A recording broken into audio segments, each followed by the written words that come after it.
Good afternoon to our viewers in Germany and good morning to our viewers in the United States.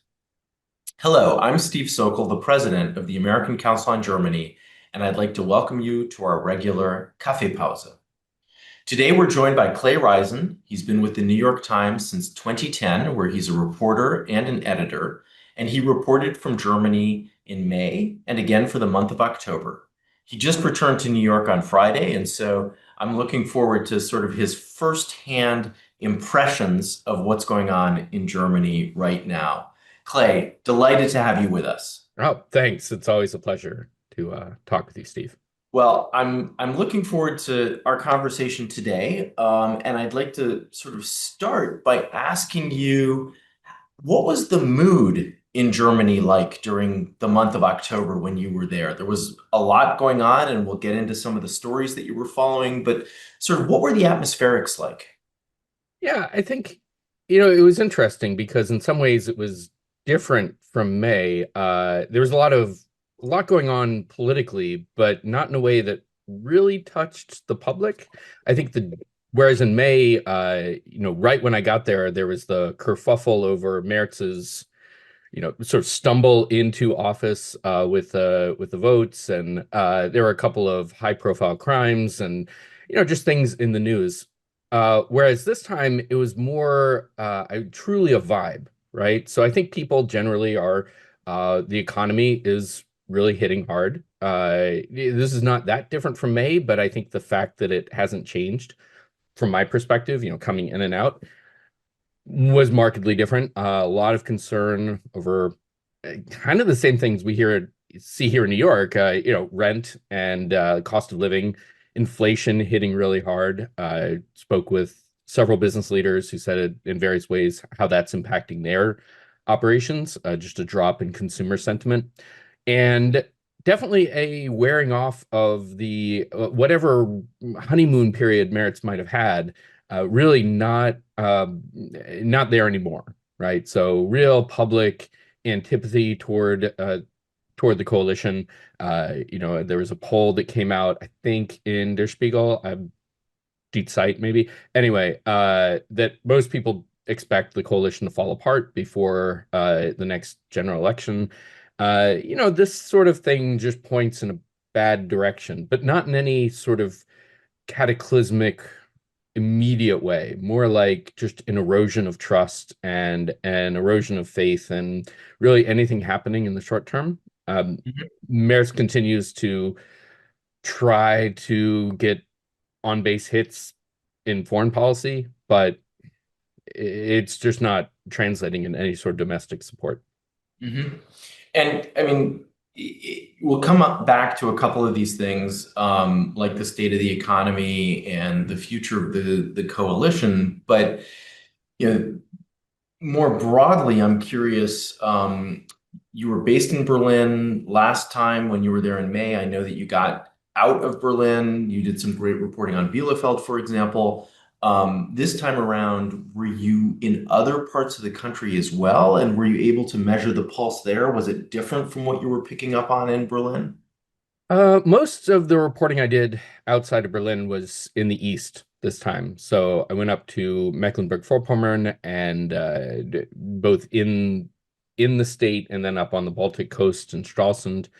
Went down to Pirna in Saxony, and yeah, I would say the mood was similar, with some kind of regional tweaks. Up in Mecklenburg-Vorpommern, it was much more about just kind of the tension between, the strength of some of the cities. I mean, Stralsund is a pretty seemed like a pretty bustling city, and people generally seem to feel that way. But outside of the city, real concern that, well, this is what people have been saying for a long time, that the federal government is leaving the hinterlands behind in the east. Mhm. And something similar in Pirna, which again was, to my impression, a pretty well-off, bustling city, more than I thought it would be. But there was a sense that things just weren't really working. That there was a lot of tension between the AfD, which is dominant, the Oberbürgermeister in Pirna is AfD aligned, and there's a lot of tension between him and the other parties, and so that leads to a sort of deadlock and a feeling like the immediate priorities of the city are not getting taken care of. But that said, I think they're all sort of variations on a theme. I think that maybe it's different in the South. I didn't get down there. My impression is it's kind of, yeah, versions of the same around Germany, that things are not working. Look, the growth is meager, and that's the difference with the United States. I mean, we complain about housing costs here, but our growth, we're doing pretty well here in New York or wherever. So there's less immediate concern for folks, but Germany's not that way. Well, I mean, it's interesting to hear you talk about sort of the waning trust in democratic institutions and practices in Germany right now, sort of lack of confidence in the new coalition, and it is still a pretty new coalition. Yeah. I think you're right, with your expression that maybe the honeymoon phase for Merz is waning, and people are starting to look a little bit more critically at what the governing coalition of Christian Democrats and Social Democrats is actually getting done. There was great discussion about the fall of reform, right? The Herbst der Reform, and some real belt tightening that needed to be introduced when it comes to economic policy and social policy. We're in the midst of the fall right now, right? It's the beginning of November. Do you have a sense that there's any progress on some of these reform initiatives that the government has talked about? I mean, never say never, but it just doesn't seem like they're anywhere close to getting a solution. I mean, the fact is that the mechanics of the coalition are very hard. It's a slim majority, and even though the CDU is the dominant partner, the SPD has a whole bunch of advantages that they got out of the original contract. And so they're able to wield power in a way that a party with its numbers should not be able to wield. I mean, in the polls, they're only a few clicks up from the Greens and Die Linke. So, they're hardly a second rung, or a top tier party. And yet they're able to pull all kinds of weight and bring a lot of the debate over reforms to a close. I mean, the discussion both in the Bundestag and then also in the public has been not as focused on those reforms as I think Merz and his colleagues would have liked. There's been a lot of debate, and necessary, don't get me wrong, necessary debate around recruitment for the army. And there is a real need, and Boris Pistorius lends some bipartisan credibility to this by being an SPD member and the defense secretary or defense minister. But, there's a push from him and the CDU to do something pretty dramatic in terms of changing, moving away from an all volunteer force, and what that would look like and what that's going to be is hard to say. But there's a lot of opposition from the rest of the SPD, a lot of opposition from the other parties, whether it's AfD or Die Linke. So it's sort of ground to a close. And then immigration continues to be a tough one. Now the debate is Syrian refugees. Does Germany still owe protection to Syrian refugees now that the fighting has ended?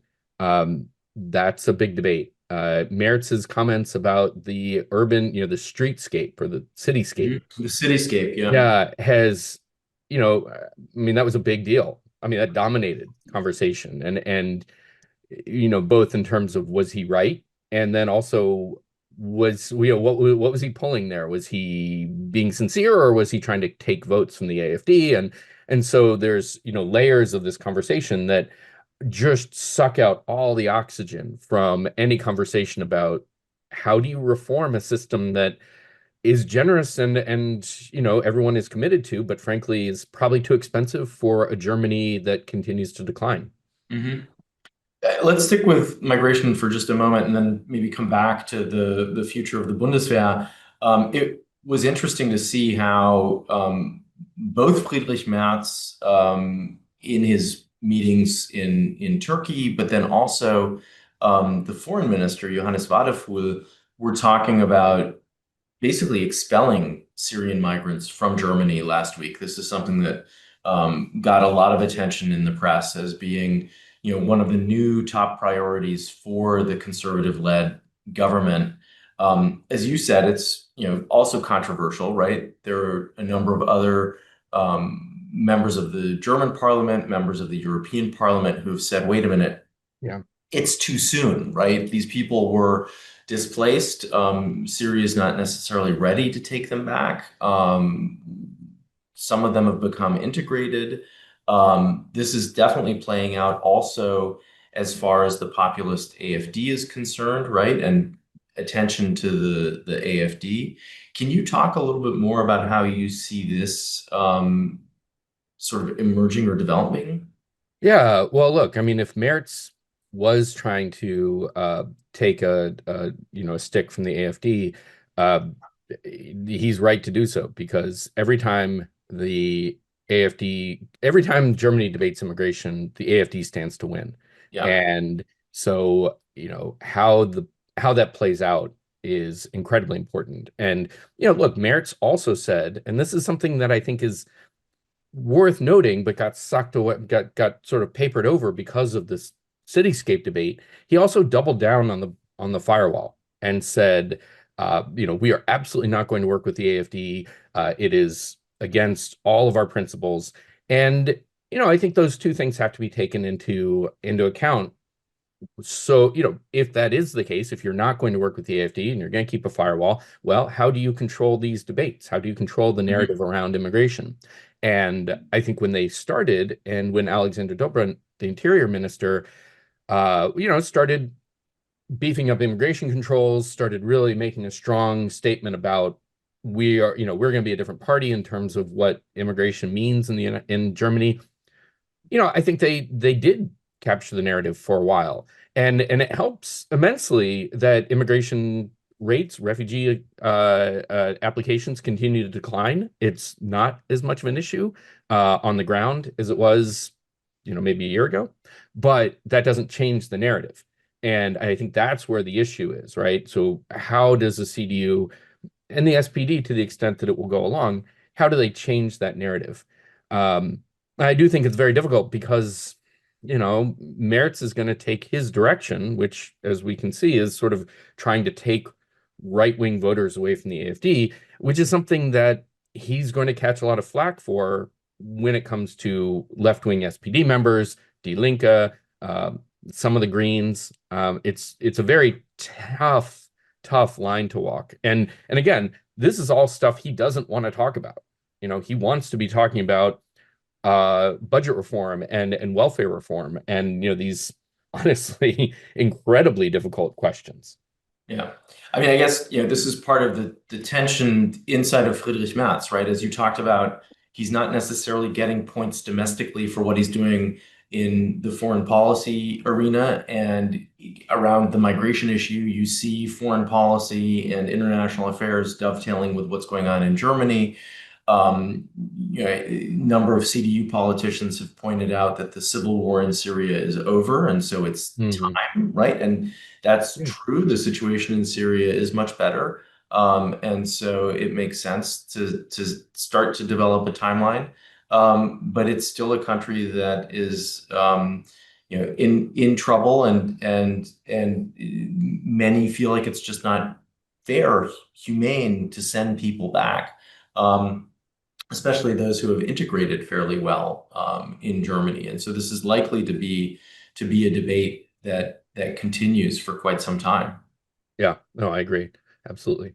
Um, the other thing that you just mentioned, though, has to do with the firewall between the mainstream parties and the AfD. And it's interesting that Friedrich Merz would come out as strongly and say that the firewall will hold. I've heard on some interviews that there are some politicians who are saying, look, whether we like it or not, we need to come to terms with the possibility of working more closely with the AFD. And so the question is, will the firewall hold, and should it? What are your thoughts on how that might unfold in the months ahead?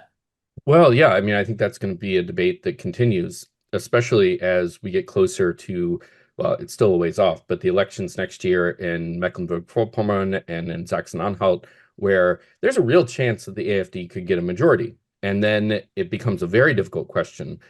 Do you, as the rest of the parties, try to cobble together some sort of a coalition, um, or where you're a minority government, or do you, as let's say the CDU, finally come to terms with this and you stick out an olive branch? I mean, one of the things that I think a lot of the pro, or let's say the anti-firewall CDU members say is, look, the AfD is not a governing party. And what we need to do is basically give them the opportunity to fail. And one of the things that I was doing down in Pirna and up in Mecklenburg-Vorpommern was going to places where the AfD either had a majority of local councils or had the mayor's office or some point of control to see, well, how is it playing out? And generally speaking, the AfD is not ready for prime time. Mhm. That's the impression.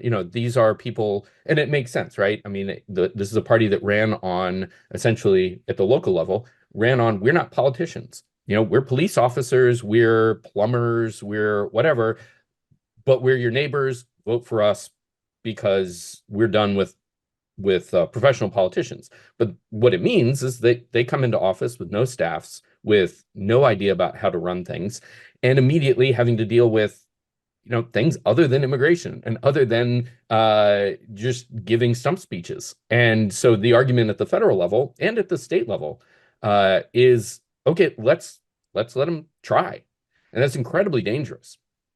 But it's also maybe the pragmatic choice because there may be no other choice.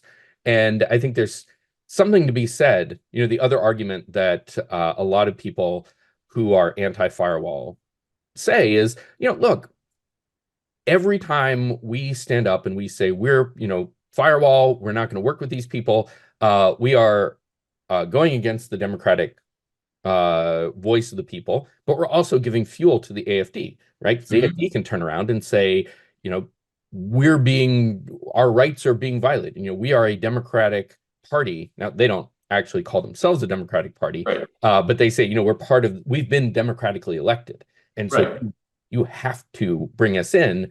And that motivates voters, not all of them, but, a lot of people see that.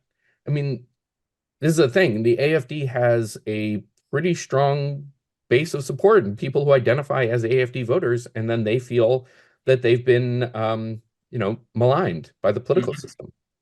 And of course, one of the things that we have not talked about, but which I'm sure was front and center as you were traveling, particularly in Eastern Germany, is that there are several state elections in 2026, and all eyes are really kind of on those state elections and Yeah. how all the parties will perform, but particularly how the AfD will perform.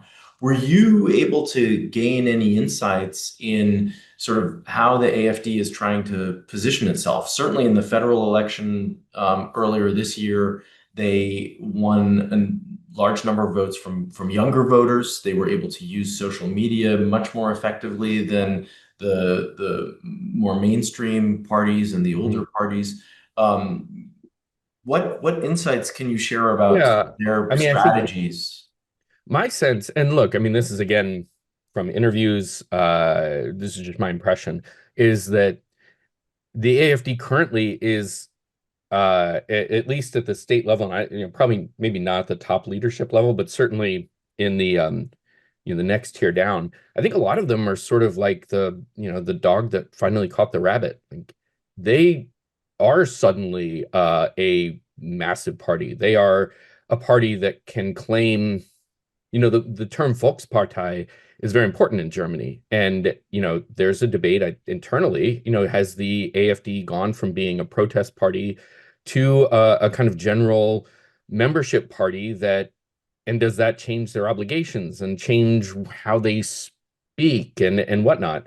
And so, that debate continues. And I think that's seen in some of the conversations that I had with people about the elections next year. And, some people said, I sort of posed the question of, what happens if the AfD, as everyone expects, gains votes, but doesn't get a majority? Um, you're still going to face a firewall. A lot of folks were sanguine about that in terms of saying we're just going to keep doing what we're doing.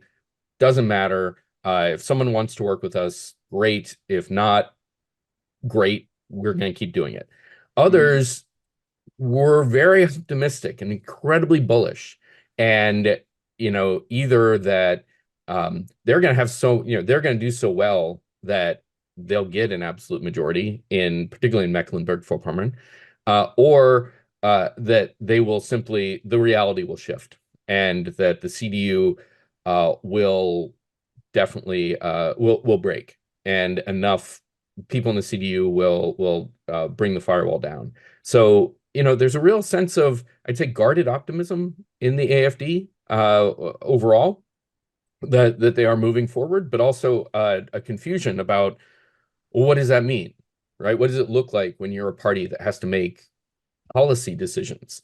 That is, I think, one of the frustrating things for a lot of observers of the AfD. And I sat through a long, like a 2-hour community meeting where 4 AfD members in a rural small town in Mecklenburg-Vorpommern talked about, the AfD agenda.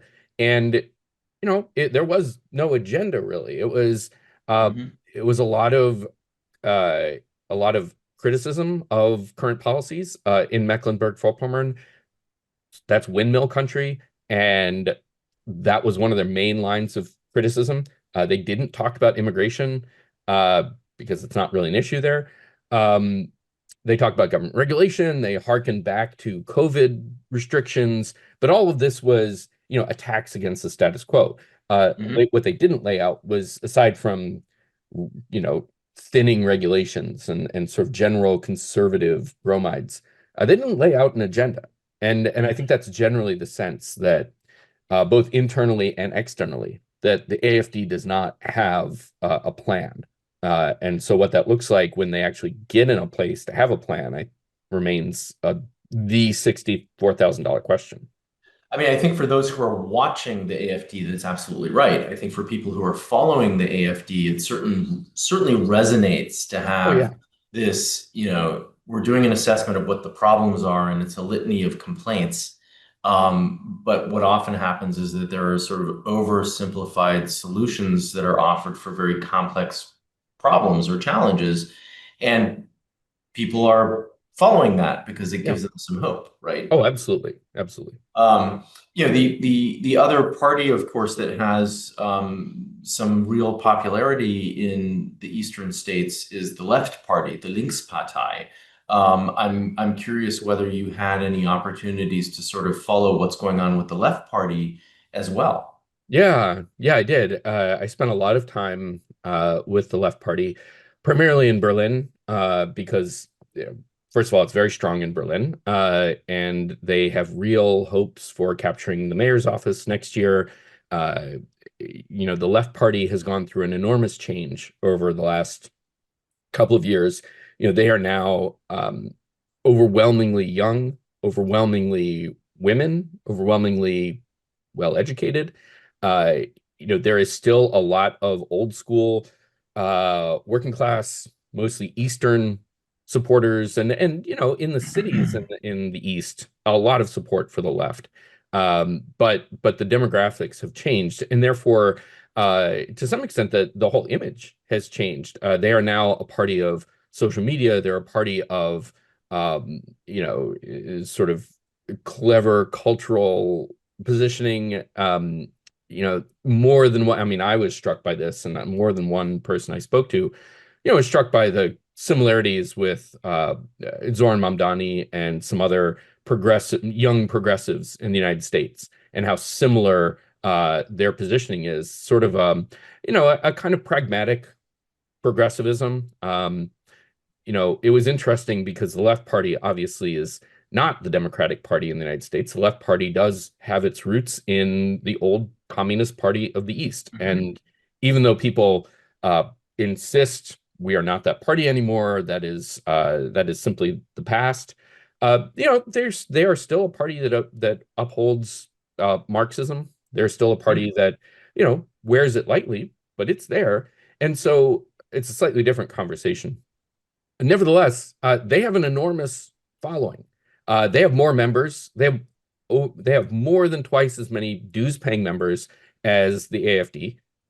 They don't quite have the numbers of the AFD, but their numbers keep going up. And in some polls, they're beating the Greens, and they're just a few points below the SPD, which is astounding. Um, I went on a door knocking campaign or just sort of followed door knockers. They do a lot of this kind of activism, Yeah. and it's not vote getting, it's membership building and community building. I think they're, fairly honest about where they're getting their support and how they build it and building connections with community.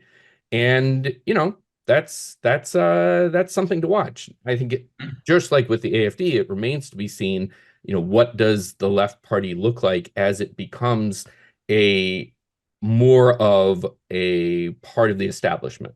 Mhm. The left, one interesting thing about the left party is that they have um, uh, because there is a firewall against them from the CDU, not from the SPD or the Greens so Right. much, but the firewall is different. The CDU has relied on the left several times for votes to get over the two-thirds majority. And so the left party plays a weird role in the Bundestag, but also a role that's far larger than their poll numbers would support. So it's going to be interesting to see how they move forward. They will have to make compromises, and is that something that their base, particularly their young idealistic base, is that something they're comfortable with?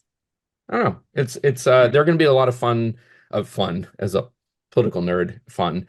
They're going to be very interesting to watch. Whether Yeah. this is a phenomenon that blows over, or whether this is something that has staying power to really change the shape of German politics. Yeah. I mean, for sure, that's going to be an interesting development to watch. Um, Since you mentioned Zoran Mamdani, given that there's an election in New York tomorrow, it's been interesting to pick up in the German media how a number of people in Germany are watching this closely and wondering, is this the future of the Democratic Party? But I've also seen that particularly in left, links circles and SPD circles, there have been a number of visitors who have come and sort of watched the Mamdani campaign, sought, advice or guidance from his team. What do you think they're hoping to learn?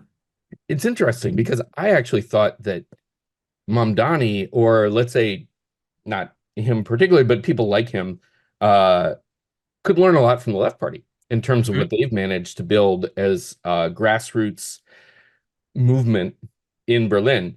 So, but I think that they're looking to him at, they're looking to him for just clues in terms of, sorry, I'm got a text I have to answer. But looking to him for clues in terms of how do you succeed as a movement. How do you? I mean, he's somebody who came out of nowhere and captured the zeitgeist. And Yeah. I think Ina Schwertner, who's one of the leaders of the party, she was here campaigning for him last week, I think. So is Jeremy Corbyn, by the way, from Britain. I think parties all over Europe are looking to Mandani for uh, I think they're looking to him for a model. I think they're also, a lot of them are very internationalist in their views. So they see themselves as, the left party of Germany, or, in Belgium, it's the People's Working Party, or the PBT. And, in Britain, obviously it's Corbyn. And they're looking for, is this something that we are connected across? Mhm. Is there a broad movement? How do you engage with young voters? But honestly, I think that anyone here in the United States can look to them for lessons as well. Mhm.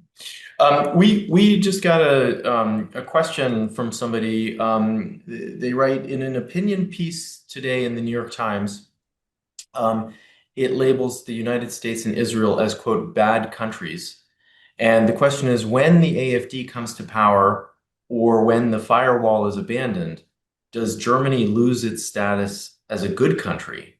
And what does this mean for Europe? I'll admit I haven't seen the piece yet in the Times, but I guess there's this, this question of what sort of a broader impact could the AfD being in power or the firewall being abandoned have on Germany's standing internationally?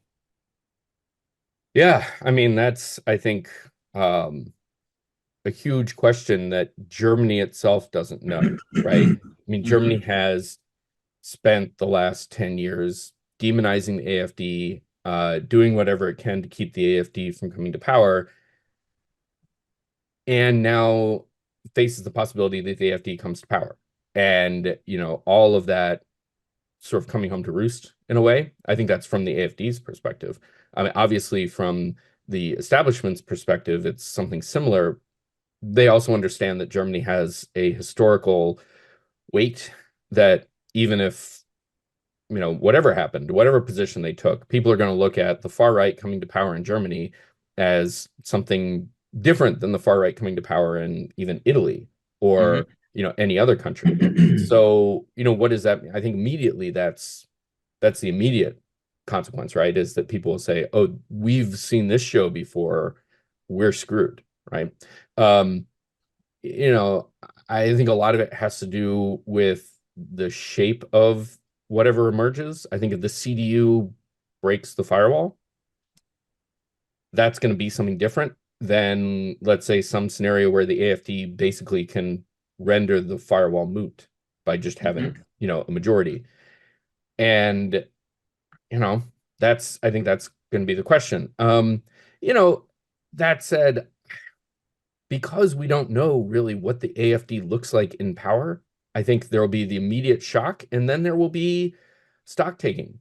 Mhm. Does the AfD kick out every non-ethnic German? I mean, I don't think that's what they would do, but who knows? That's obviously one thing. Do they end up more like the Meloni government in Italy, where, Mhm. it's not what people in the center want, but it is, oh, it's actually not that bad. Mhm. Um, I- it's so hard to say Yeah. what that looks like. But I do think, yeah, there will be immediate consequences in terms of global public sentiment toward Germany, no doubt. Here's another question that requires, some conjecture on your part because we just don't know. But somebody submitted a question asking what the end of the firewall might mean for German foreign policy and which issues it might affect the most. Um, yeah, I mean, I think, look, the consequences for Germany's Russia policy are pretty significant. And that's going to be one where the shape of, I mean, as long as the CDU has a say in it, I don't think they're going to change Russia policy very much. I mean, the CDU is very determined, very committed to a strong pro-Ukrainian sentiment. And I'd say, the SPD as well, for the most part. The smaller parties remains to be, sort of here and there. The AfD is very, very opposed to that. The AfD is very critical of anything that they think is overtly pro-Ukrainian, anything that in their minds pushes Germany toward one side or the other. A lot of AfD voters, a lot of AfD politicians are frankly pro-Russia. And so having the AfD in that mix can't not have some impact on what that foreign policy looks like, but it also is in some ways, the crown jewels for Merz and for the CDU. So they're not going to give that up easily, and they're not going to compromise on it. So, do they soften things at the edges a little if they are in some sort of working arrangement with the AfD? Probably. But I don't think we're going to see a significant change unless the AFD has real power, right? Mhm. As a major, as a senior member of a coalition, then that looks very different. But as long as they're junior in some way, um, or even just one third of, let's say it turns out that there's sort of some sort of red, black, blue coalition, God forbid, uh, the AFD is going to be boxed out. So Yeah. just kind of have to see. And you talked a little bit about the AFD's position on Ukraine and Russia. What about the left party's position on Ukraine? Yeah, so that's, one of the interesting things about the left party is that aside from its core economic message, there is significant disagreement between the older voters, the older members of the party, and frankly, the older party, right? So people who have been around, Gregor Gysi, for example, and the younger leaders who are the future of the party, Ina Schwertner and Jakob von Aken and Heidi Reichenknecht. Uh, you know, there's a strong difference of opinion. The older voters or the older members are very pro-Russia, very pro-Ukraine, very pro-Israel. Younger voters less so, but not because they're pro-Russia, just because, you know, this is not their fight. They don't want to be involved. They're worried that it means in recruitment or enlistment, some sort of return to the draft. It means more spending on the military, which means less social spending. They're sort of taking these positions. Uh, and, in some ways, very sort of predictably left wing, urban left wing positions. So, how that plays out, I think is going to be difficult to say. I think that's it's certainly less of an issue, Russia and foreign policy generally is less of an issue for the leadership. They're very focused on the economy. Yeah. They're very focused on cost of living and rent. And so I think are more willing to compromise on most things when it comes to their role in the Bundestag. But, you know, again, that's going to be an issue for them to deal with internally because I do think there's a point where some of their younger members, newer members start to say, hey, this is not what we signed on for. Yeah. We are an opposition party, we're a left party. We don't support foreign policy adventurism or whatever, however they want to phrase it. Yeah. Clay, I'd like to ask you about one party that we have not talked about, the Bündnis Sarah Wagenknecht, which is sort of where the Yeah, left party and the AfD meet, right? If you yeah, will. I did notice that there was some news in the German media today that Sarah Wagenknecht herself was not at a party meeting over the weekend. And, yeah. as the head of a party that carries her name, that's sort of surprising. I guess the news report said that she had a recurring illness and that's kept her away from some things. But her party, the Bündnis Sarah Wagenknecht, the Sarah Wagenknecht Alliance, had really made a push to recount the votes, saying that they had probably gotten more than 5%. That's not been the case. They did not pass the 5% hurdle, and so they're not represented at the federal level. To what degree during the month that you were there was this party a factor behind the scenes? Do you think they are gaining ground in the East or in other states in the run up to some of the state elections next year? Yeah, it's hard to say. I mean, I can't I look at them and I can't help but think about the Reform Party in the 1990s in the United States, where, it grew out of Ross Perot's candidacy, his third party candidacy in 1992, and then they had a decent showing in 1996, and a few governor, Jesse Ventura was a Reform Party guy, but without Ross Perot, once he left the scene, it really kind of fell apart. And I'm reminded of that with Bundeswehrwagen Connect. And yes, people still talk about it. It's certainly seen as, if all things remained equal, this is a party that could clear 5% hurdles in next Yeah, year's elections, can be a player, but it's hard to say what their constituency is. I mean, what holds them together aside from the charisma of Sarah Wagenknecht? And if she Yeah. is on the way out, which it sounds, I mean, they're going to change the name of the party. Um, she is clearly not present as a figure, as literally not present, as you Mhm. mentioned. And it's hard not to see that as a party in decline. Um, Charismatic parties, or parties built around charismatic figures are so rare in Germany.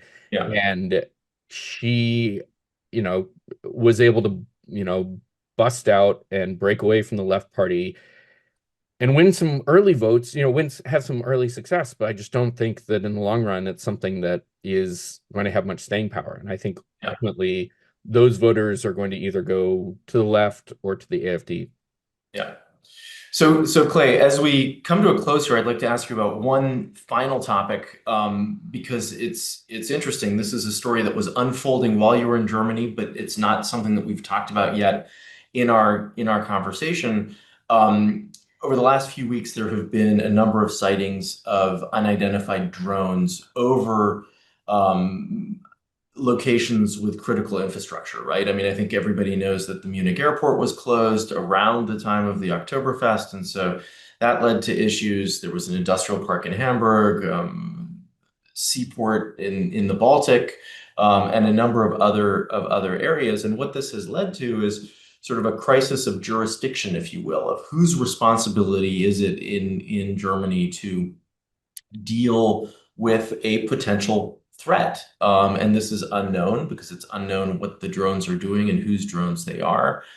It's surmised that these are from Russia. But can you talk a little bit about, um, what you were hearing Mhm. and seeing while you were there in terms of how Germany is trying to address this threat, because it hasn't just been Germany that's been affected, right? It's been parts of Right. Poland, the Baltic states. I mean, this is a larger issue, but where Germany almost seems paralyzed because of some of the jurisdiction issues, in its ability to address it. Right. So just as background, the issue is that the Constitution is very strict about what the army or the federal military can do domestically. Its jurisdiction stops at the border, except when it comes to its own facilities, and even there, say the area around a military base is very tightly delineated.